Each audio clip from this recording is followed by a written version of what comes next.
موت نافرمانی کی حال میں کہیں نہ آ جائے تمہیں. وہ کوئی ضمانت تمہارے پاس نہیں ہے کہ تم کسی گناہ کا ارتکاب کر بھی چکو گے, پھر تمہیں توبہ کا وقت بھی مل جائے گا, پھر موت آئے گی, اس سے پہلے موت نہیں آ سکتی. کیا معلوم عین اس گناہ کے ارتکاب کے دوران موت آ جائے. وہ موت کیسی ہوگی؟ شاید آپ کے علم میں ہو, لکھنؤ کے ایک بہت بڑے شاعر تھے اور ان کی موت بہت ہی مکروہ حالات میں واقع. رات کو 2-3 بجے, جس کو آپ انگریزی میں کہتے ہیں in the small hours of the morning, شراب خانے سے نکلے, نشے میں دھت, چکر آیا, گرے, اور ساتھ ہی بدرو جا رہی تھی گندی نالی, اس میں گر گئے, وہاں سے لاش برآمد. کیسی موت ہے یہ؟ نافرمانی کی حالت میں موت آئی ہے, شراب کے نشے کی حالت میں موت آئی ہے. اور کیا یہ ممکن نہیں ہے کہ کوئی شخص بدکاری کا ارتکاب کر رہا اور عین اسی فعل کے دوران موت آ جائے؟ اچھا, اب اگر آپ نے طے کر دیا نہیں مروں گا مگر حالت فرما برداری میں, اس کی ایک ہی شکل ہے, کوئی لمحہ بھی نافرمانی میں بسر نہ ہو, مبادا اسی لمحے موت آ جائے. ہر لمحے کا پہرا دیجئے, ہر ساتھ کی پوری حفاظت کیجئے, کہیں نافرمانی کا کوئی ارتکاب نہ ہو اور عین اس حالت میں کہیں موت نہ آئے. میں وہ حدیث آپ کو سنا چکا ہوں, لا یزنی الزانی حین یزنی وہو مومن. کوئی زانی حالت ایمان میں زنا نہیں کرتا, جب وہ زنا کر رہا ہوتا ایمان اس کے دل سے نکل کر اوپر سر پر منڈلاتا رہتا. کوئی چور حالت ایمان میں چوری نہیں کرتا, ولا یسرق السارق حین یسرق وہو مومن. کوئی شرابی حالت ایمان میں شراب نہیں پی سکتا, ولا یشرب الخمر حین یشرب وہو مومن.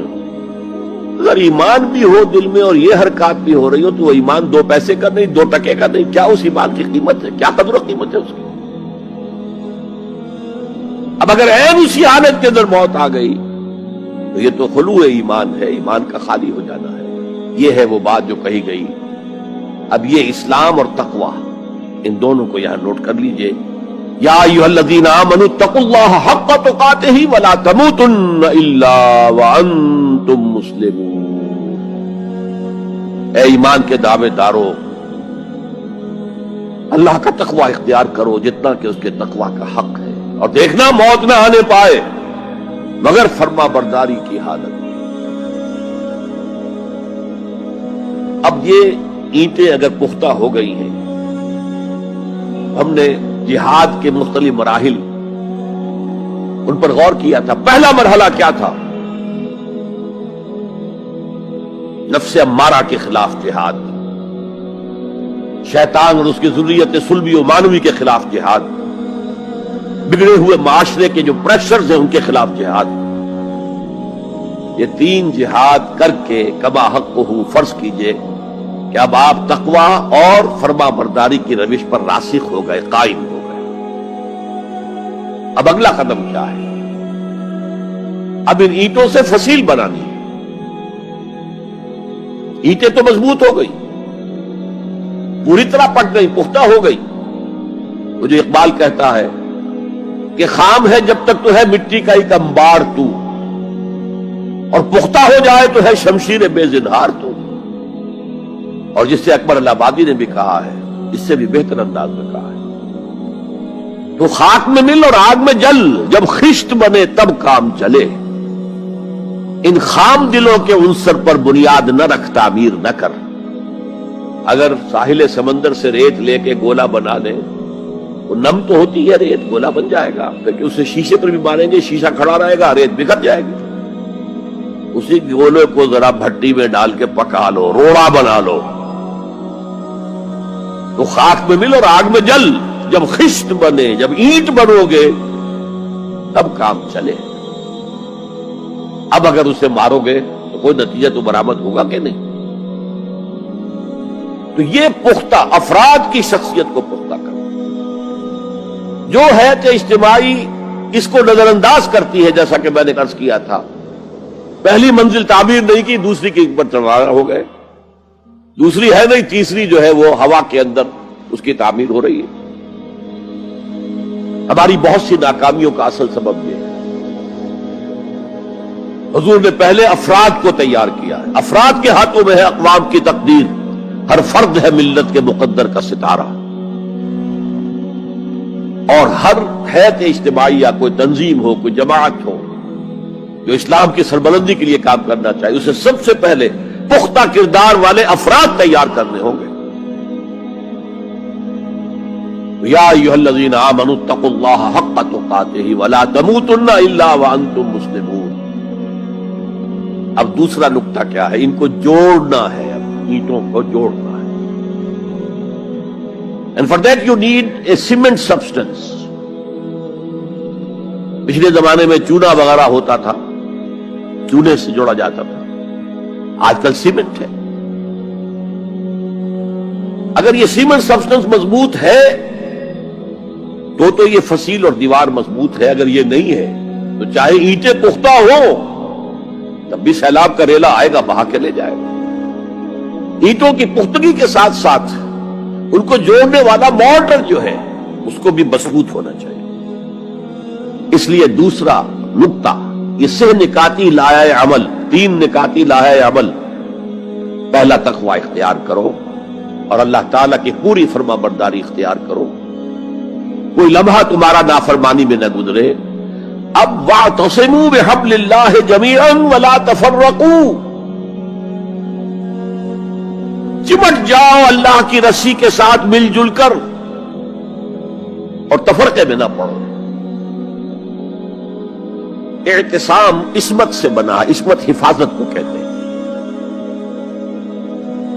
اعتصام حفاظت حاصل کرنا۔ جیسے آپ دیکھتے ہیں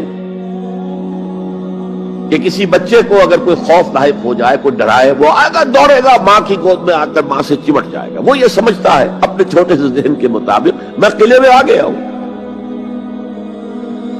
یہ دوسری بات ہے کہ کوئی شفاق انسان، جیسے فسادات ہوتے ہیں یا جیسا کچھ سن 47 میں ہوا تھا، کوئی شفاق بھیڑیا صفت انسان آئے، بچے کو کھینچے ماں کی گود سے، اچھالے اور کسی نیزے میں پرو لے۔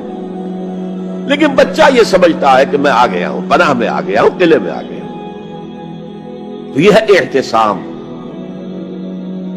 اور عجیب بات یہ ہے کہ جو اس سورہ مبارکہ کی جو ہم نے شروع کی ہے آیات، وہاں سے ایک آیت پہلے جو ہے 10ویں رکوع کی آخری آیت، وَمَن يَعْتَصِم بِاللَّهِ فَقَدْ هُدِيَ إِلَىٰ صِرَاطٍ مُسْتَقِيمٍ۔ یہاں حبل اللہ نہیں ہے، جو اللہ کے ساتھ چمٹ جائے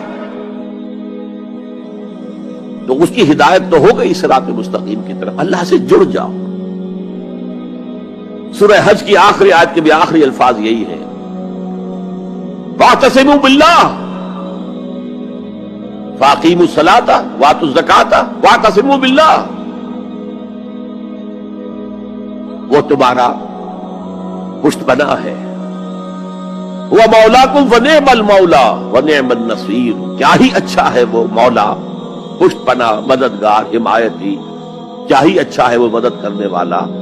تو وہاں پر بھی واعتصموا باللہ، وہی لفظ یہاں آیا، ومن یعتصم باللہ فقد ہدی الی صراط مستقیم۔ اب یہاں سوال پیدا ہوتا ہے وہ حبل اللہ کون سی ہے؟ اب اصول یہ سامنے رکھیے کہ قرآن مجید میں اگر محسوس ہو کہ کسی جگہ پر کوئی ابہام ہے، اجمال ہے، کہیں وضاحت کی ضرورت ہے، تو یہ حق ہی نہیں فرض ہے محمد رسول اللہ صلی اللہ علیہ وسلم کا کہ اس کو بیان کریں، واضح کریں، تبیین کریں۔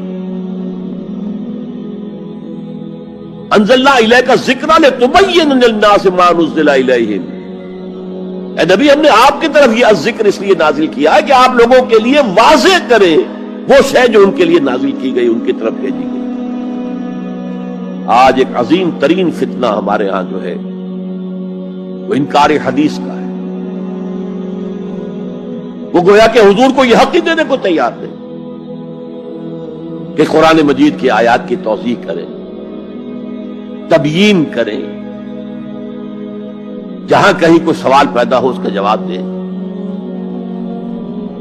لیکن یہ جان لیجئے یہ حضور کا صرف حق نہیں، فرض. مجھے ایک بڑا تلخ تجربہ ہوا تھا لاہور میں 1973 میں، وہ جو عالمی کانفرنس ہوئی تھی لاہور میں، دنیا کے تمام مسلمان ملکوں کے سربراہ وہاں جمع تھے. تو اس زمانے میں اس آیت کا بڑا چرچا تھا، اخبارات میں بھی بڑے بڑے اشتہار شائع ہو رہے لوگوں کی طرف سے، وَاعْتَصِمُوا بِحَبْلِ اللَّهِ جَمِيعًا وَلَا تَفَرَّقُوا. رکشاؤں کے پیچھے بھی بینر لگے ہوئے ہیں، ٹیکسیوں کے پیچھے بینر لگے ہوئے ہیں، وَاعْتَصِمُوا بِحَبْلِ اللَّهِ جَمِيعًا. بینر آویزاں ہیں سڑکوں پر جا بجا. لیکن میں ایک پریس میں گیا کہ جہاں میری ایک کتاب چھپ رہی تھی اور تاخیر ہو رہی تھی، تو میں ذرا ان سے کہنے گیا جلدی کرو. وہاں ایک صاحب آئے ہوئے تھے اور بدقسمتی سے آزاد کشمیر، جو ہمارے ہاں آزاد کشمیر کہلاتا ہے، آپ کے ہاں وہ مقبوضہ کشمیر کہلائے گا، اس کے وہ محکمہ جو انفارمیشن ڈپارٹمنٹ کے سیکرٹری تھے، اہم تھے. ان کا یہ کیا رہا؟ یہ لا یعنی کلام ہے، بے معنی کلام ہے. فَاعْتَصِمُوا بِحَبْلِ اللَّهِ جَمِيعًا. کہاں ہے وہ رسی؟ کس کو رسی؟ کون سی رسی کو پکڑو؟ بہت صدمہ ہوا، لیکن کیا کیا جائے؟ اصل میں کمیونسٹ ذہن کے تھے. اب اس لیے وہ اللہ کے رسول نے واضح کیا ہے کہ حبل اللہ کون سا. میں وہ حدیث آپ کو سنا چکا ہوں، حضرت علی رضی اللہ تعالیٰ عنہ سے جو مروی ہے، نبی اکرم صلی اللہ علیہ وسلم، ترمذی شریف اور دارمی یا بیہقی میں موجود ہے. تو اس میں یہ الفاظ میں هو حبل اللہ المتین وهو الذکر الحکیم وهو الصراط المستقیم. حضرت علی فرماتے یہ ہے کہ میں نے سنا حضور نے ارشاد فرمایا ان قریب ایک بہت بڑا فتنہ رونما ہوگا، انہا ستکون فتنۃ. میں نے سوال کیا مل مخرج منہا یا رسول اللہ، اے اللہ کے رسول فرمائیے اس سے نکلنے کا راستہ کون سا ہوگا، مخرج کون سا ہوگا، ایگزٹ کون سا ہوگا. یا آپ کے ہالز میں جہاں ایگزٹ لکھا ہوا ہوتا ہے سرخ سی بتیوں کے ساتھ، عرب ممالک میں مخرج لکھتے ہیں اس کو، نکلنے کی جگہ، بھاگنے کی جگہ. اگر کہیں دھواں بھر جائے، کہیں آگ لگ جائے تو بھاگو ان روشنیوں کی طرف، ان دروازوں کی طرف، وہ کھل جائیں گے.